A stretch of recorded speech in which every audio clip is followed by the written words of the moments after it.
საქართველოს ისტორიაში 2 აპრილი არსებობს 1999 წელს საბჭოთა იმპერიის მიერ თბილისში რუსთაველის გამზირზე მოწყობილი სასაკლაოს დღე და 2 წლის შემდეგ 1991-ში იმავე რუსთაველზე გამოცხადებული დამოუკიდებლობის თარიღი.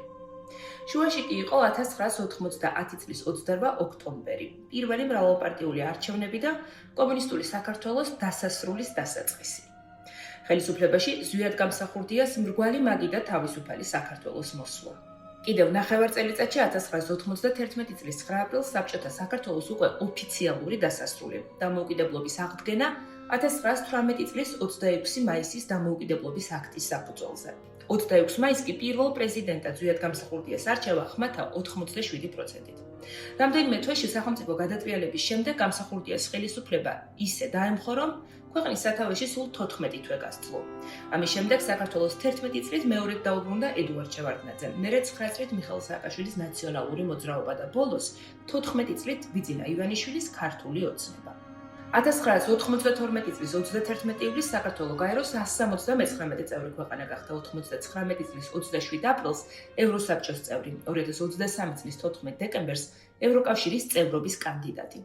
ორივე 9 აპრილის შემოქმედებიდან დღეს ბევრი აღარ არის ცოცხალი. 1999 წლის ოქტომბერში 9 აპრილიდან 9 წელიწადში საეჭვო ვითარებაში გარდაიცვალა ეროვნული მოძრაობის უდავო მორალური ავტორიტეტი მერაბ კოსტავა. ბურუსით მოცულ ვითარებაში გარდაიცვალა პრეზიდენტი გამსახურდია. საკუთარ მანქანაში ჩაცხრილეს ეროვნული მოძრაობის კიდევ ერთი ლიდერი გია ჭანტურია. გარდაიცვალა სულ ახლახანს საქართველოს კათოლიკოს პატრიარქი ილია მეორე. ბევრი აღარ არის ცოცხალი მათგან, ვინც ხელი მოაწერა დამოუკიდებლობის აღდგენის აქტს.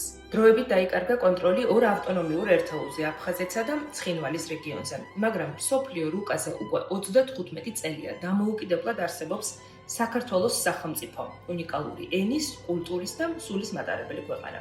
თავისი რთული ისტორიით, წინააღმდეგობრივი აწმყოთი და საინტერესო მომავლით. 4 მილიონამდე პოპულაციით, ჩაუგრობელი ამბიციით და მუდმივად მოუსვენარი ცხოვრებით, დროისა და სივრცის, ისტორიის და ევროპა-აზიის რთულ გასაყარზე.